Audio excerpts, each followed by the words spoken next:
What, man? There's no one else here. Okay, just imagine hearing those exact words from a coworker. You've literally just collapsed in sheer terror, screaming at the top of your lungs because you saw a smiling figure staring at you through a glass door. That chilling quote right there from a panicked young nurse on the graveyard shift totally sets the tone for our exploration today. Because today, we're staring right into the absolute heart of hospital dread. Welcome to The Explainer, everyone. I am so fascinated to guide you through today's analysis.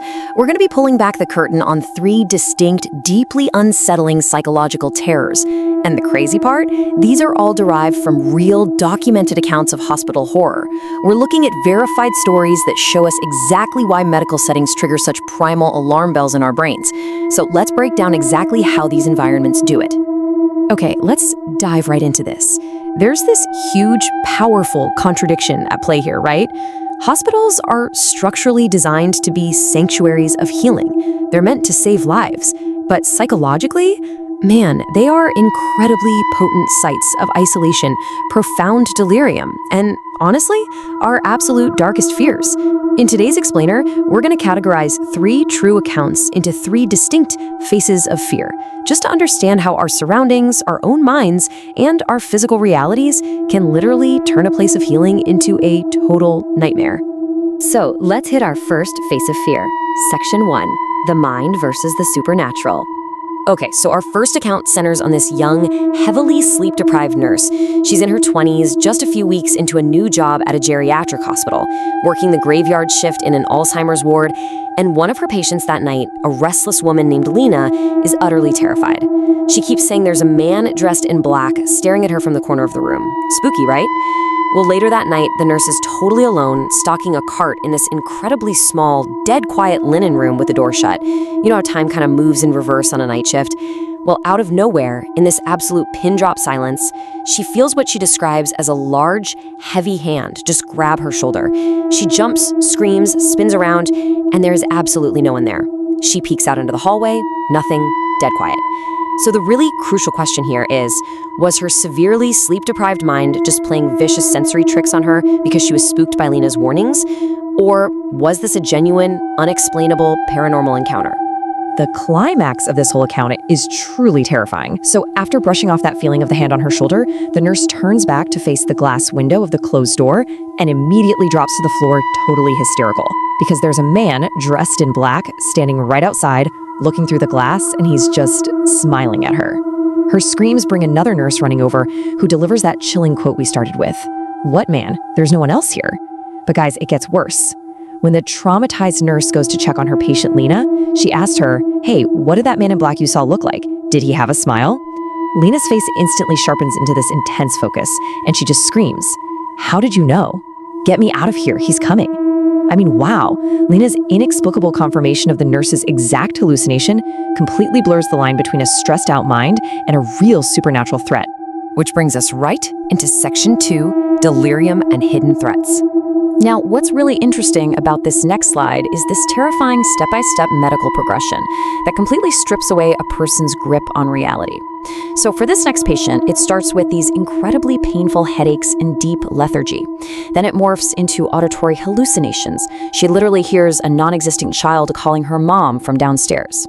This rapidly escalates to emergency hospitalization in South Florida, where doctors diagnose her with severe, potentially fatal bacterial meningitis. To save her life, they have to pump her full of intravenous antibiotics. But that cure, it carries a really heavy psychological price: severe antibiotic-induced delirium. Her brain completely 100% loses the ability to distinguish wakefulness from sleep. So here she is in her hospital bed in the dead of night, and she has what she thinks is this incredibly vivid, horrific dream. Her highly abusive, toxic ex-husband, a guy named David, is standing right over her bed. He's rubbing her forehead, ranting about how much he despises her current husband, and explicitly stating he wants to kill him. She wakes up super drowsy, looks over, and the chair next to her bed is totally empty. Phew, just a nightmare, right? Actually, scratch that. The next morning, she mentions this weird dream to her nurse. The nurse gets this dead serious look on her face and says, that wasn't a dream. Someone who said they were your cousin David visited you late last night. Can you even imagine that horrifying realization? The predator actually visited her in her absolute most vulnerable state. And because of her delirium, she has literally no way of knowing if his murderous threats were actually spoken out loud, or if her brain just layered an auditory hallucination over a very real stalker standing over her. This kind of intense vulnerability really highlights a vital overarching theme here. As humans, we must constantly maintain vigilance across all environments. Think about it. Whether it's those unseen forces in a quiet linen room, internal biological emergencies like meningitis, or even digital threats invading our personal data, which the source actually notes can be mitigated by cybersecurity tools like their sponsor, Guardio, we are constantly playing defense. And of course, as our final story is going to show us, we absolutely must also guard against physical, flesh and blood predators who like to hide in the dark. And that takes us to our final section, Section 3, the architecture of fear. Let's move to our next account and see how this builds, because this one is wild. It follows a guy who goes on an urban exploration Tinder date, yes, you heard that right, to a massive, dark, completely abandoned hospital. The tension here escalates with literally every single step they take. First, they have to park on a hidden, dead-end street just to avoid this lone security guard. Then they climb through a broken basement window into pitch-black darkness, armed with literally nothing but their phone flashlights. As they navigate this creepy, abandoned maze on the first floor, they suddenly hear a door slamming, echoing down a dark corridor. Trying to escape the noise, they climb higher up into the building. They're actually forced to cross these long, narrow wooden planks suspended over a dangerous 10-foot drop, just to sit on this concrete pillar where they think they're finally alone. But then, a sound comes from the darkness right below their dangling feet. They shine their phone flashlights down. Standing at the base of the pillar, looking straight up at them, is this 40-something-year-old guy wearing a black Carhartt beanie, a black jacket, and black sweatpants. The man totally ignores their terrified questions, asking if he's a cop or something. Instead, with this wide, incredibly creepy smile, he just waves his hand and says in this deep, echoing voice, "Come on down." Yeah, he isn't police. He's a predator. The man suddenly bolts out of the room below them, rushing through a door to cut them off. The date instantly turns into a frantic, chaotic fight for survival. They scramble back across those narrow wooden planks. They're terrified of falling, sure, but they are absolutely petrified of being caught by this guy. They start sprinting through the pitch-black hospital maze, heart rates exploding, completely and utterly disoriented in the dark. As they dive into the exit stair shaft on the complete opposite side of this massive hospital, the sheer terror just amplifies. Up above them, they hear a heavy metal door get violently ripped open and slammed shut. And then the sound hits them.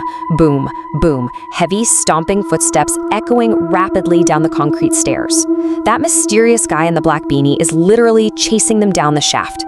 They are hauling out of there as if they are running for their lives, because honestly, they probably are. They finally make it back down to the first floor. Now just imagine the absolute haunting vulnerability of their escape here. They are desperately trying to squeeze backward through a jagged, broken basement window in the pitch black. The narrator describes the agonizing terror of going out second. Half of his body is outside, half is still inside the hospital, and he is just waiting, absolutely terrified that a pair of unseen hands is going to grab his legs from the darkness at any second.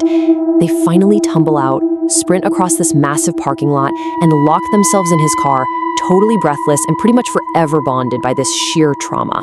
And this brilliantly illustrates our core thesis today: the supernatural, the mind, and the physical threat. These three accounts reveal exactly why medical settings evoke such profound, multi-layered dread in us.